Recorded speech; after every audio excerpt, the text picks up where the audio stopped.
Hello and welcome. Today we have a lovely guest. It is the amazing Claire Steels of the Movistar team. Um, Mama Steels, as she's known by some in the squad. She's a great rider with a great journey into cycling, and we had a lovely little chat that could have gone on for many an hour if we'd really let it, but I thought I'd respect her time a little bit and only take up, I say only, 50 minutes or so. So sit back, grab a drink and some snacks and just enjoy.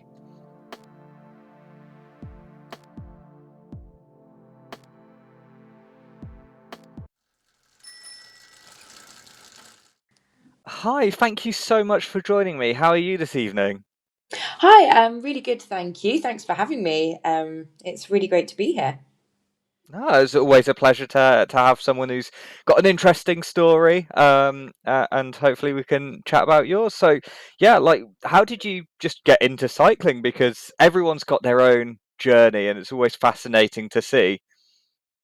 Yeah, it always sounds like such a cliche that like, oh, I've always been really into sport but it's true. I was always super sporty growing up through my teens and 20s, always did a lot of sport, but never really did any sort of cycling at all. I used to ride my bike to hockey training when I was at university, but didn't really do anything sort of more advanced than that, really. And then when I was 27, 28, maybe 28, I bought a bike because I wanted to do duathlons because I'd always, like I said, I played hockey, but I always did a lot of running and really enjoyed all running, whether it was track, field, cross country, yeah, everything. Um, Road running, and I wanted to try duathlons because a friend of mine was doing their age group triathlon sort of Hmm. things, and she was off to the Europeans somewhere, and I was like, oh, that's pretty cool, but I can't really swim, and I don't own a bike, so but I can run. And she said, "Oh, you don't need to swim. Just buy a bike and do a duathlon." And that's sort of how I started, really. And I did that for a few years. But obviously, having been a runner for most of my life, the sort of progress was quite slow. Whereas on the bike, the progress came quite quickly. Hmm. So then I was like, "Oh, this is fun," and it's really good to sort of. I'm always quite motivated by seeing the progress and sort of ticking boxes, and it was really motivating and rewarding to see that progress so quickly. And that made me want to sort of continue cycling and see what else was out there in terms of cycling. So I did a couple of local crit races in the UK, and then did the Tour of Sussex. And then from there I was picked up, I suppose, by a UK team. And that's how I started racing, and that was for Brother Fusion. And I did a couple of seasons with them, and then at this point I was already living in Mallorca, running my business over here, and the travelling to the UK and back for racing, it just seemed kind of counterintuitive as well to be living in Mallorca but going to the UK to race, and it was a lot of effort and a lot of time away, and I was like, probably going to stop. And then I was offered a place on a UCI, like a Conti team, Sapella, and I was like, oh, okay, well, I'll just do that for a couple of years and see how it goes. And then it just sort of kept going, and had a very similar situation coming to the end of my time on Sapella, when I was sort of, it's a big commitment and then still working full time. And I was like, oh, I either need to be in a position where I can earn a full time salary, or I need to stop, really. It's just not sustainable to keep doing both at my age as well. Because it's not quite the same as if you're studying or if you're still living at home with your parents. Financially, I needed to be in a bit more of a stable and secure position.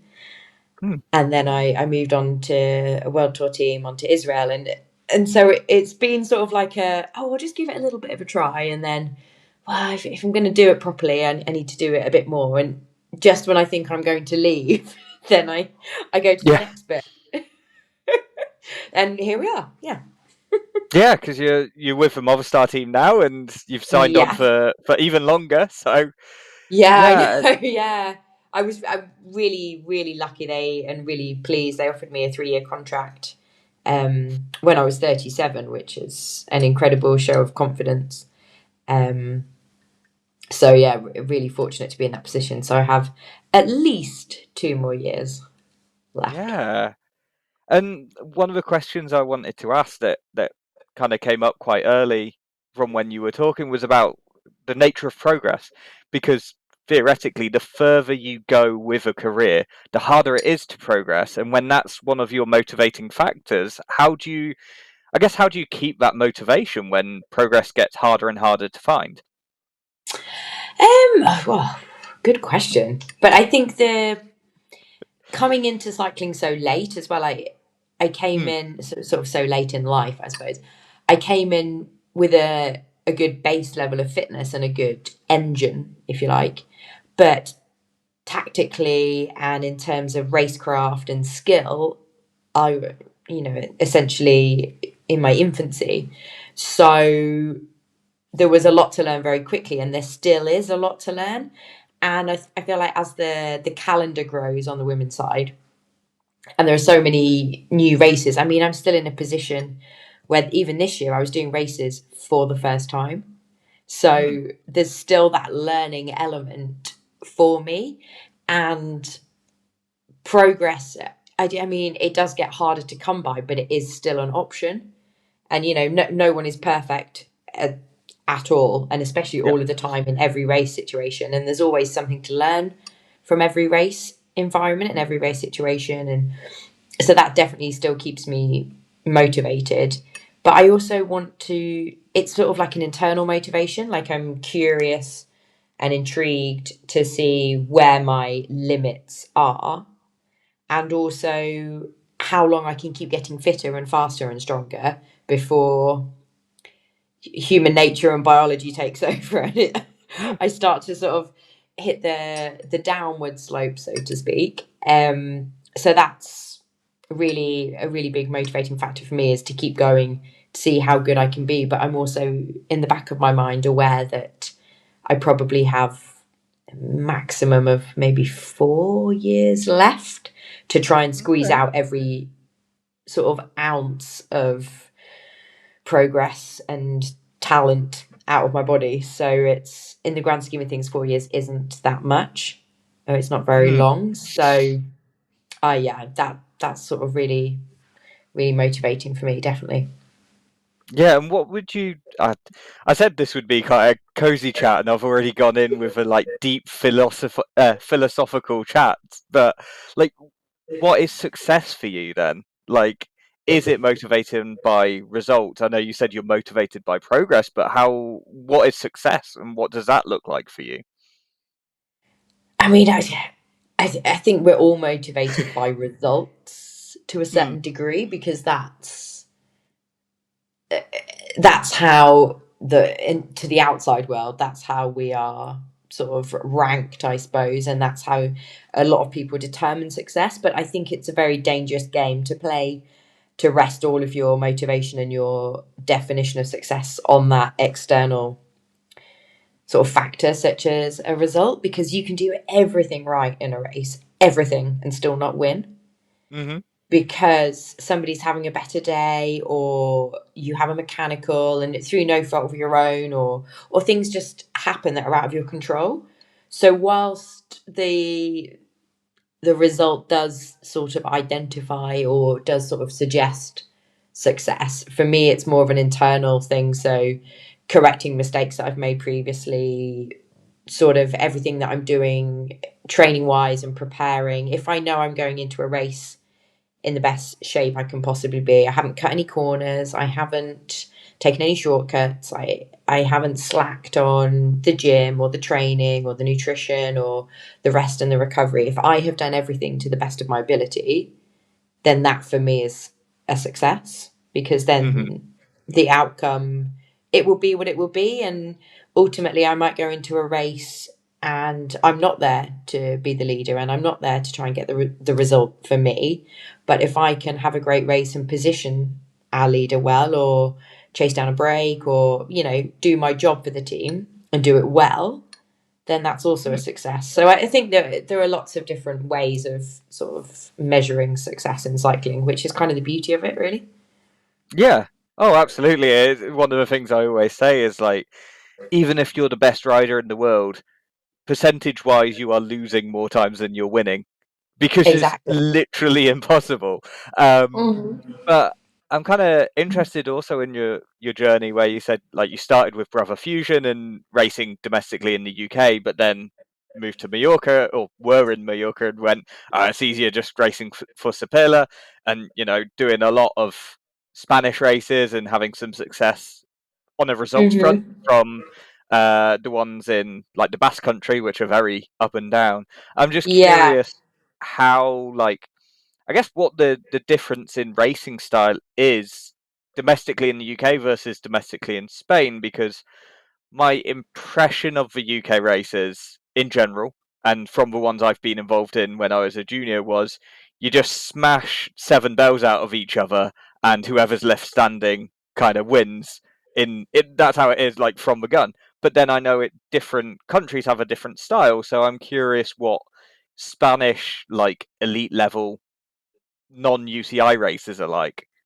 Yeah, I mean, what I would say is the Basque Cup and the Spanish, like Copa España, the Spanish Cup races, they are such a great place for learning your racecraft and developing skills and learning about cycling as a whole. And I was really fortunate to be in a great environment in Sapella, and we were our sports director Fran. He doesn't speak a word of English, and I mean my Spanish isn't great now, but I mean back then it was non-existent. But somehow we managed to communicate together. And I was really, really fortunate to be on that team with those riders and with the staff. But in terms of the racing, it was. I remember doing the Lincoln GP in the UK, and that was my Mm. first national series race. And I remember talking to a teammate in the car park afterwards, and just being like, "I can't do this. This is insane." And it was almost the first time in my sporting life that being fit and strong didn't really pay off. Like it did pay off, but it didn't mean you were going to win. Like you had to be Mm. smart as well. And I was like, oh, this is a change of approach. I'm not used to this. Normally, if you just work really hard, then you get the result. But this isn't going to happen. And so I remember having that first sort of learning experience, and then going to the Spanish races and having a very similar, like, oh my god, what am I doing?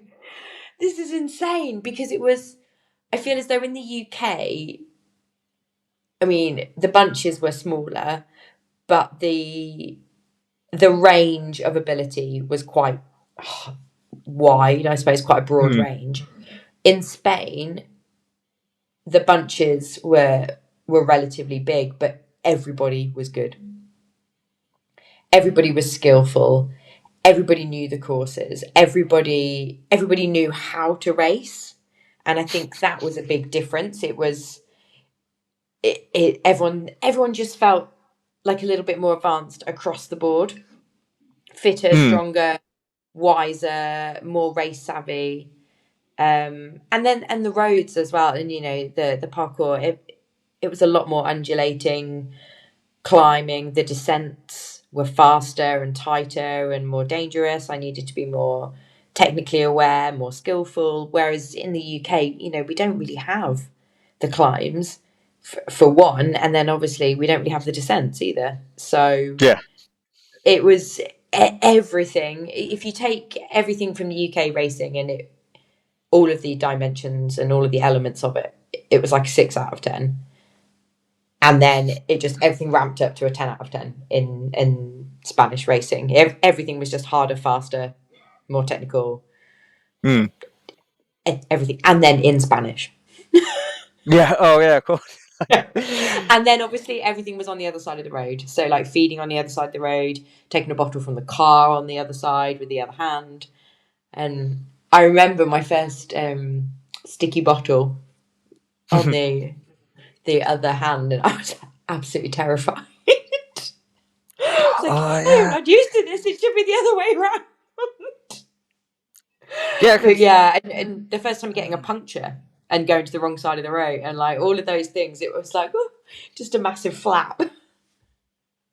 yeah, I'm trying to think which would suit me better because like I've got one dominant hand compared to the other where I feel very strong if I've got my right hand on the center stem. I'm pretty solid and I can ride one-handed no Yeah, problem. And but if it was flipped and I had to hold with my left, I would be falling probably if especially if someone's like launching me at 60 mile an hour from a car. yeah, yeah, exactly. It was very. And when I come back now to race, like at nationals, I'm like feet up on the left, on the left, on the left. Yeah. It's just that change, yeah. Yeah, and how do you find like I guess let's talk about your nationals recently because in the last couple of years you've been on the podium a couple of times, um, Hmm. once in the road race and then once in the time trial, um, both to incredible winners. And how are you? Yeah. I guess how are you finding the national level in terms of racing? And do you look back on those days and go, Silver's like a second place in most races doesn't even get anything. Let's be honest, like it's the winner or Yeah, bust. Whereas in nationals, you get medals, and you yeah, know yeah, yeah. it's a I different mean, vibe. Do you know what I mean? Like championships are different to just a road race where it's win or nothing. yeah, true. But then I do think for me, I don't necessarily have that mentality of like it's a win or nothing. I think the more you win, the more you can have that mentality. Maybe I'm fortunate enough not to have won many races. So I don't, I'm still sort of in that like happy to be here. Like this is amazing and a podium is a fantastic result. Obviously there are Mm, races throughout the years that you've gone into where you're like, "No, I fancy my chances here. Like I'm one of the stronger riders."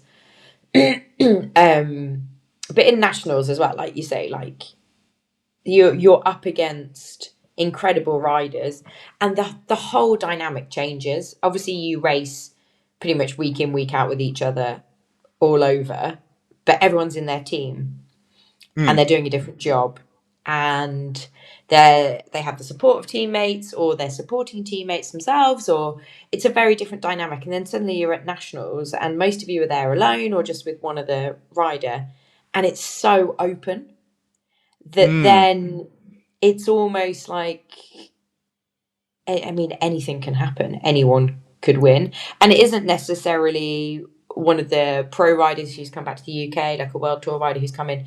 You know, the strength and depth in a lot of the UK teams, you know, you can easily find yourself in a position where there's a break up the road, and if you know I'm not in it, or Pfeiffer or Anna or Lizzie, we're not there, and we're there in the race alone, which one of us is going to chase? mm. So then suddenly, you know, it's a very different dynamic and a different feel. So I think, yeah, a podium at nationals for me was great in the road race last year. I was disappointed with the road race this year, but also the podium was full of very worthy riders. And the TT podium this year was completely unexpected. Really? Like, yeah, completely. Yeah, not just by me. I think most people were like, eh? But yeah, I hadn't had a good start of the year, and I really struggled to come back. I broke my back in February, and I really struggled to come back and find any sort of consistent form across Mm, the whole year, really. And then obviously being on the TT bike in that position is quite aggressive on the back. But I had done a lot. I'd spent a lot of time on the TT bike, but yeah, I think post injury, I really struggled to get back into an aero position. So I'd had to change a few bits and just wasn't really expecting to do anything as such, but was like, well, I'm back for the road race, so I might as well enter and give it a go. And a friend is based at the army base where it was. So met up and had a drink and had a little look round. And like, yeah, it was more of like, let's go and, you know, we'll see how it happens. And yeah, really really surprised. But I also had a really good day for me in terms of performance. So Yeah. really, really surprised, but also really pleased, and definitely a highlight of this year for me. Yeah, it's kind of, I guess, odd that you say that you've had an inconsistent year, because I was looking through the results and everything's like, looking at stage races, you're kind of always there and thereabouts on every day. So you get a, top 20, top 25, like overall race, which isn't easy to do. And you look at No. championships, and they're kind of like a classic race essentially, because it's the winner on the day wins the whole thing, and Yeah. it's whereas a stage race, you could get by and podium every stage and win the whole thing, because whoever wins stage one lost a quarter hour somewhere else. Yeah. So do you see yourself more of a classic style rider, or do you prefer the stage races where consistency is more like rewarded, I guess? I I would say I really enjoy the stage races. I like Hmm. being in that environment, like from a team perspective as well. I like the back to back days. I find it takes me a couple of days to ride into it, and then sort of by like the third or fourth stage, I'm normally feeling a lot better, and I do enjoy that consistent, trying to get a consistent positioning. But I don't necessarily enjoy the GC style of riding.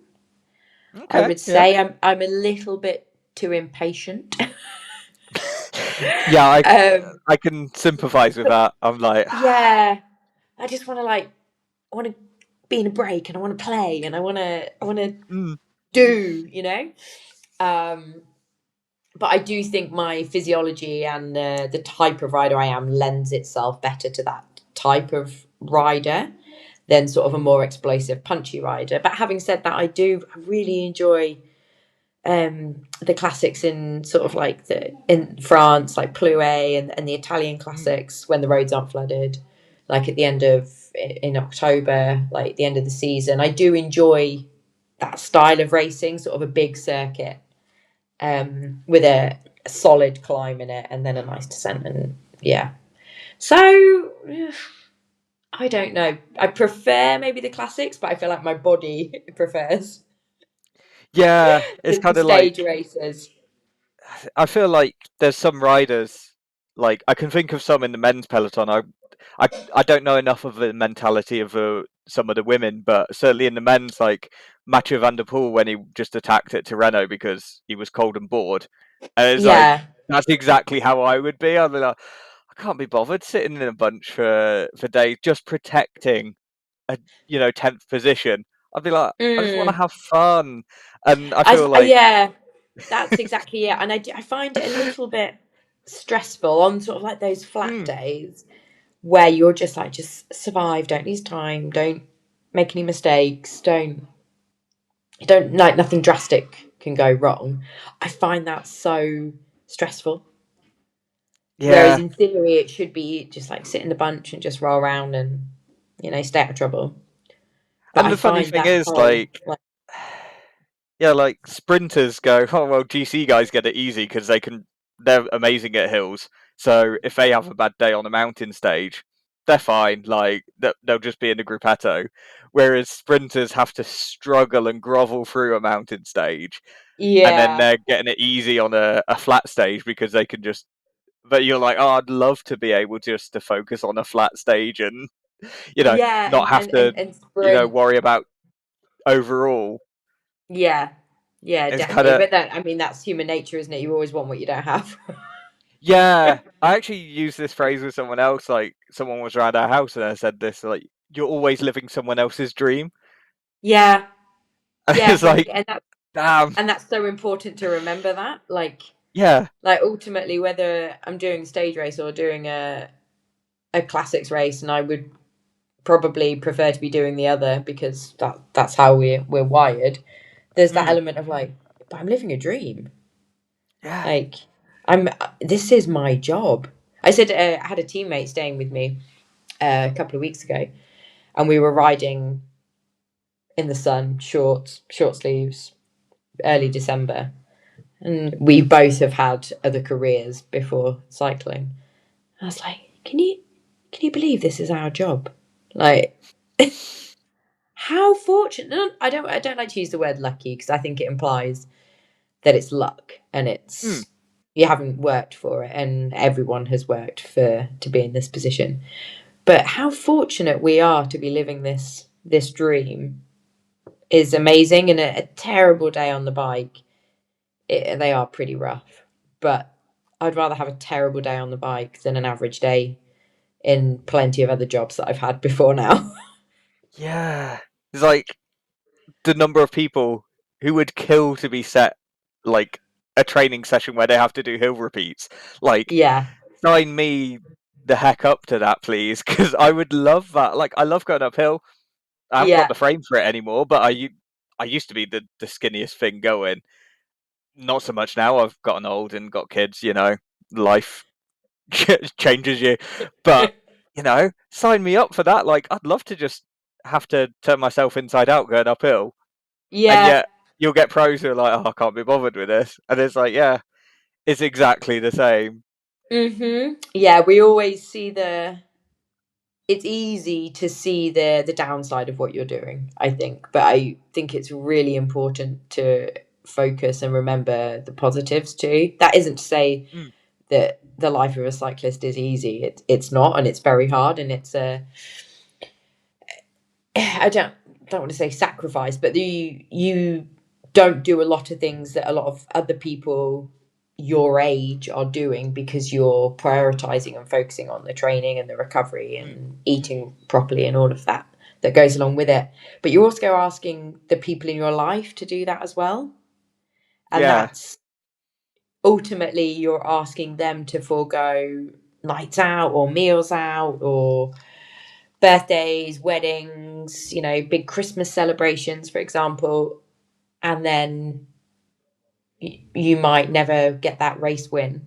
Or if that's how, especially for somebody on the outside, that's how success is measured. Yeah. It's you're asking other people in your life to give up a lot so you can chase your dream, so to speak. Mm.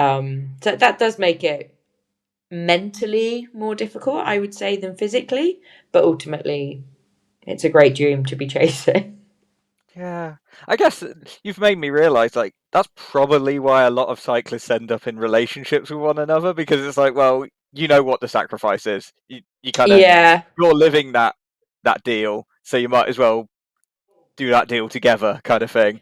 And it's like, yeah, oh yeah, yeah, yeah, definitely. I like think there must be an element that's easier if you're both in that situation. But on the flip side, I do think there's something nice about being able to disconnect from the bike, and every yeah, conversation isn't about what training have you had, what training have you got tomorrow, like what power you're doing, what is that position more aero than that position, what can you change on the bike, blah blah blah, blah. Like it's nice to be like, oh, how was your day, and not hear about watts and carbs and rice cakes and that is true. everything Yeah. else. Yeah, the rest of the world. Mm. Like outside of the bubble. Yeah. Well, in that vein, I'm going to go completely off topic and a complete tangent. Like, what do you do to switch off in terms of like entertainment? Is there music or movies or anything you're like super into that people wouldn't actually maybe people wouldn't expect, or maybe they would? um I love that, and I think people will know this. I love baking and cooking. Like I am obsessed Mm, with food. Um, Often to do with sort of fueling for races or for training, but I do enjoy a trashy box set, a ooh, film. I have everything: Netflix, Prime, Apple TV, HBO, everything. I also do a lot of knitting. I'm like ticking all the okay. old lady boxes. Yeah. And I do run my fitness business on the side still. Mm, So actually, a lot of my time is spent doing that, which is really nice because it's sort of connected to my life as a cyclist, but also separate as well. And it's a lot of like gym based sessions. I work with a lot of triathletes, so do a lot of running sessions, bike sessions as well, but also the strength to accompany those sessions. So breaking down the movements and thinking about what they need to do, how to support their training, how to recover from injuries, how to minimize the risk of injuries, all of those sorts of things. So it's sort of connected, but also separate as well, although it doesn't really count as disconnection. I would say Hmm. knitting or reading or watching trashy TV. What was the last box set you put on? I want to see how trashy is trashy.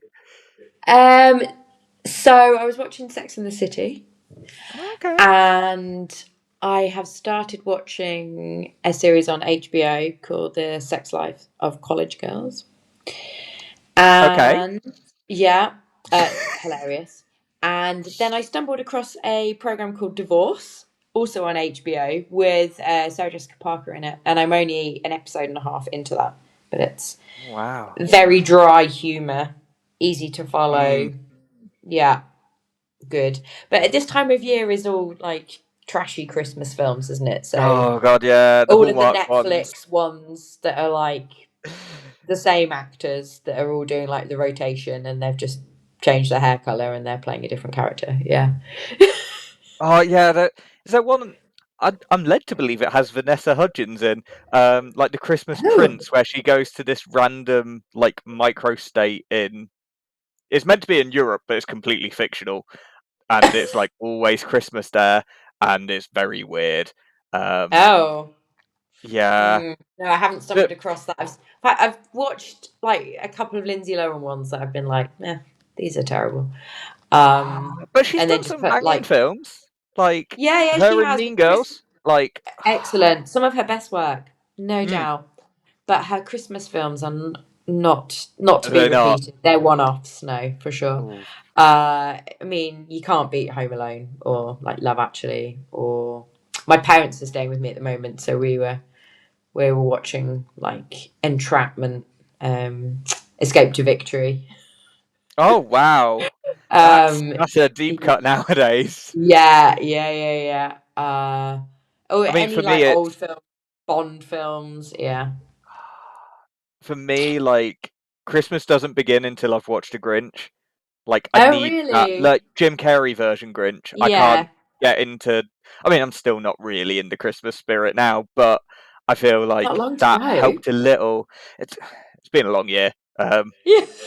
I shan't discuss it here. This is meant to be nice and cozy. So, Yeah. um, Well, the year yeah, is almost over, so that's good. yeah, yeah, exactly. Um, Mm.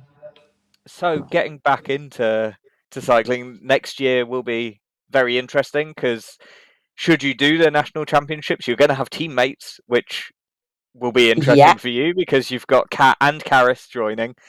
yeah, How are certainly you have. kind of feeling about that? Because I believe Kat's called you like the Movistar mum, or kind of seen Yeah. you.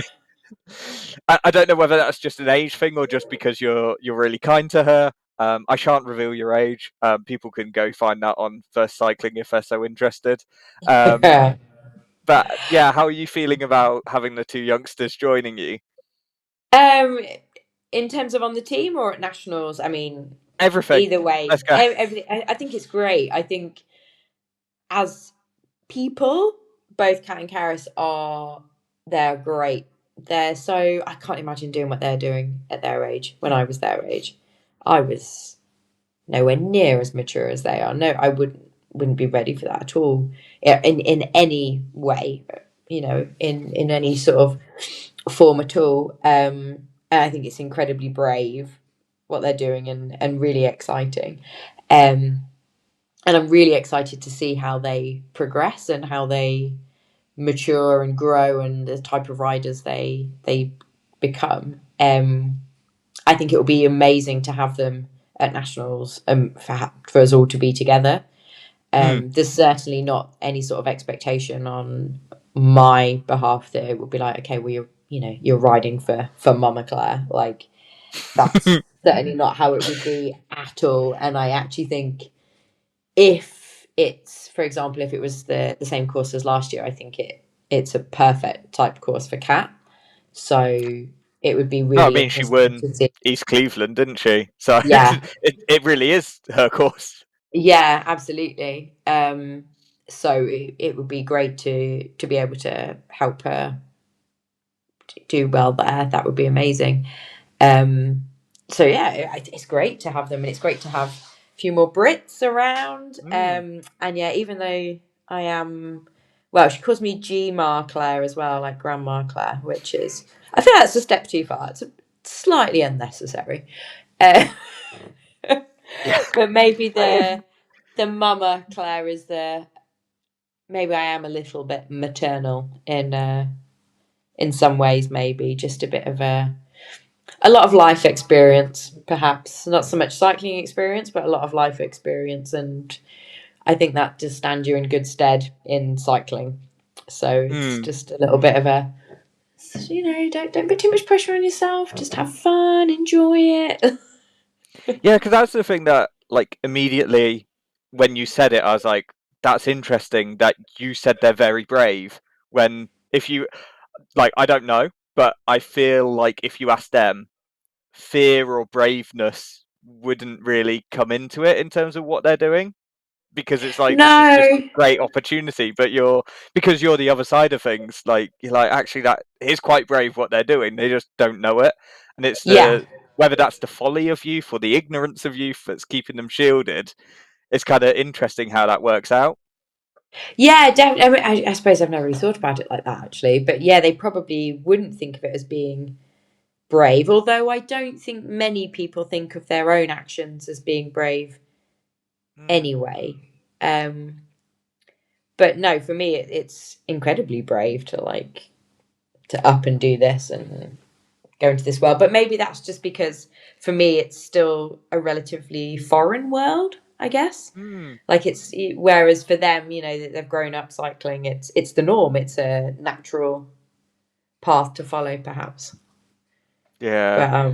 But yeah, they're both they're great, and we have camp coming up in January, and um, it'll be great to spend more time with them, and hopefully, from what we know of our sort of race calendars so far, which I mean, obviously everything is quite changeable, but it looks like we're going to have a few races together, which will be nice as well. Yeah. Is there anything you're really looking forward to for the next season then? Because if you know a bit of your calendar, is there anything you can share with us, or just in general, what are you kind of looking at as a potential goals, or just what you'd like to do this year? So we start racing in Mallorca in January after camp, which kind of feels a bit like a home race, Mm. a little bit. Although two of the races are completely at the other end, which I don't know that side of the island that well. So whilst it does feel a bit of a home race, it's a bit like sort of unknown ground. I would really like to do Tour of Britain. I've never done Tour of Britain, and Wow. it's something it's a race that I would really like to do before I retire. Um, so I wouldn't say it's a goal, but it would be nice to see it on my calendar. On a personal level, it would be really great to be selected for Worlds again. Mm. There's looks to be quite a challenging course this year, Rwanda. Interesting Oh God, location as yeah. well. I mean, how cool is that to go to Rwanda to race? That would be an incredible experience, no Mm. doubt. And with a lot of climbing, I think it suits me quite well.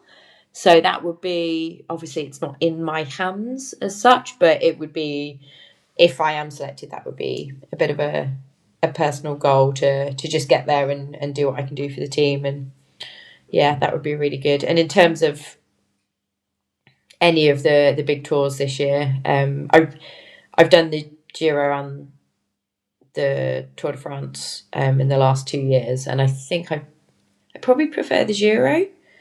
Mm. So yeah, I'd quite like to do that again this year.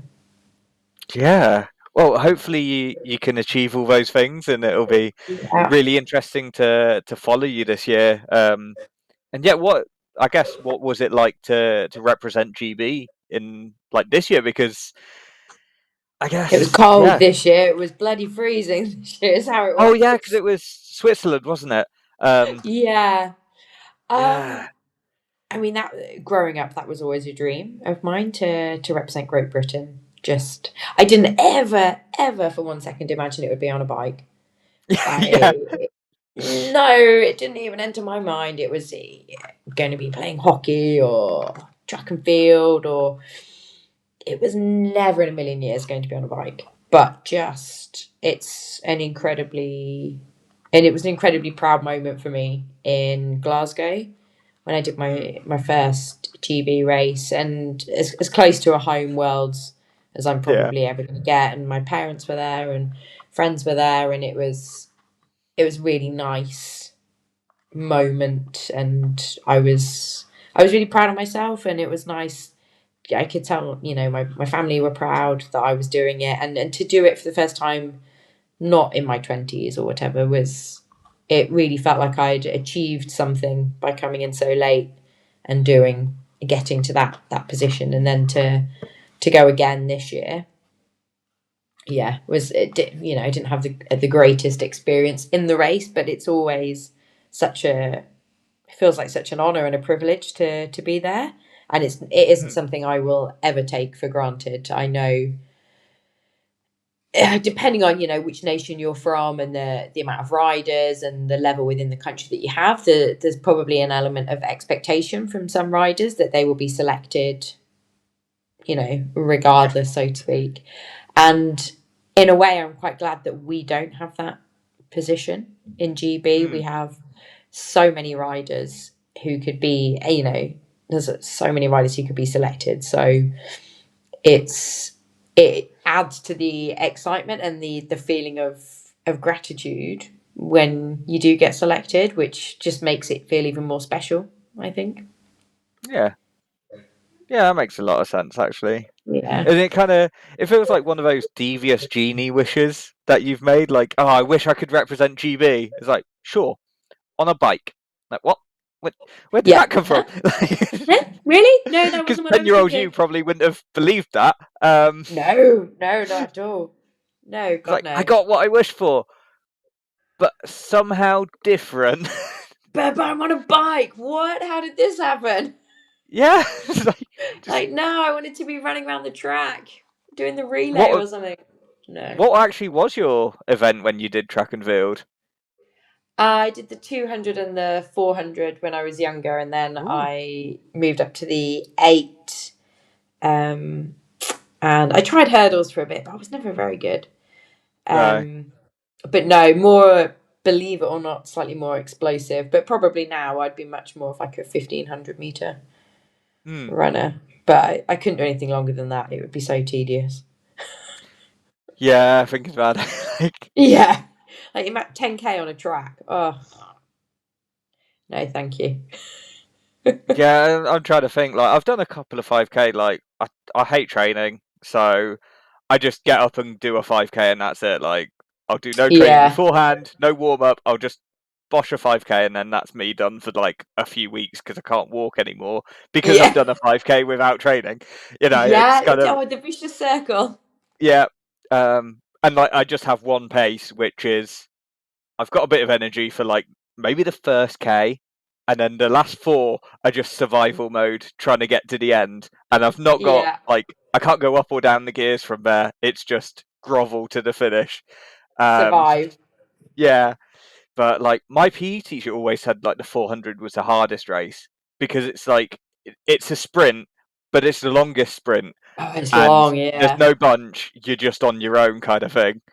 So it Yeah. Yeah. Yeah. Definitely the makes a whole lot of way sense. around. Yeah. Maybe I'm a bit of a glutton for punishment. Maybe I just like the the suffering. Yeah, maybe. Who knows? I guess everyone has their own motivation, and if Yeah. suffering's yours, then great. And So as be we it. know, cycling was it? I think it's Boardman who said about cycling, like it's just a measure of who can suffer the quickest. And it's like, yeah, Yeah. makes that checks out actually. Yeah. Yeah. Yeah. Definitely. It's just a big suffer fest, really. Yeah. In which case, I hope you the most quick suffering that you can ever have in the next year. Thank um, you. Thank you. Me too. um, how can people keep up with you in a metaphorical sense, or in terms of social media, or finding out what's going on with you in terms of races and things like that? For me, I would say probably Instagram is the best way to sort of follow what I'm doing. It's, I want to say, at c.steels, maybe. Yeah, yeah, that Well, I sounds about mean, right. we'll put it on. It'll be on screen right now. I can do a bit of video editing and make it visible for everyone to see. Yeah, So they'll be able just to look up. I know some people like watching videos kind of passively on YouTube, where yeah, it's just background noise. But this is your chance to look and watch the screen for definite here. yeah. Um, At c.steels. Yes, that's it. Yeah, that does sound familiar. Yeah. Actually, you've just reminded me of something I was thinking about ages ago when we set up this call. Was like, your surname is one of those that has been used by Belgians in the past. Like, I mean, used because that's their name as well. And it's like, it's so tempting to say it like Steels, because there's like, I want to say Thomas Yeah. Stein. Um, yeah, Steinstales, I think, is a rider. I could have made his name up. I hope not. No, Um, quite a few people have asked me if I'm related to I get that. Like, no, Tom. What? Somebody steals? Somebody? yeah, I'm just looking at my other screen, so apologies. A I'll see. male cyclist. I'm Yeah, like, no, I've never heard there of is a that person. Mark Stales as well. Tom is a 53-year-old who won 64 UCI races and finished racing for the Lambau Credit Tonnesteiner team in 2008. Ah, Um, and Stein is still a rider, it seems, or maybe not. Recently retired, I think. He's 35 and rode for Quickstep in okay. 2022. So Could be my yeah, younger brother. yeah. I used to get that actually. I used to get asked if I was related to John Barnes, which, Okay. yeah, is a mm, yeah, Interesting yeah. question. The, I believe, Jamaican born, like Yeah. John Barnes from 80s football. Yeah, yeah, yeah. I can picture my match of the day now. Yeah. Yeah. I mean, we're a spitting image for each other, Yeah. I'm sure. Uncanny, really, yeah. I feel like he played for Liverpool. He did Did he definitely play play for for Liverpool? Liverpool. Yeah.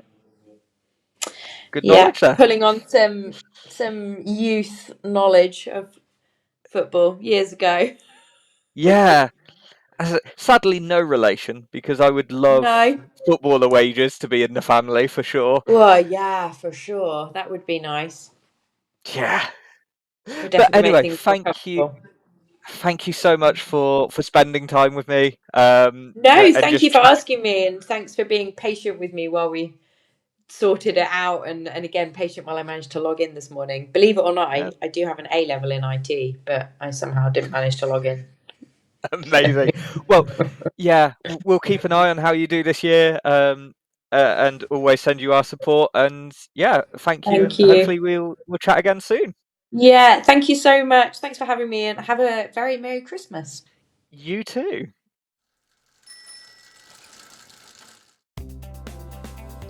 Well, there you go. That was a lovely little chat that we had. I hope you enjoyed it as much as we did recording. And I cannot wait to see how she gets on this year.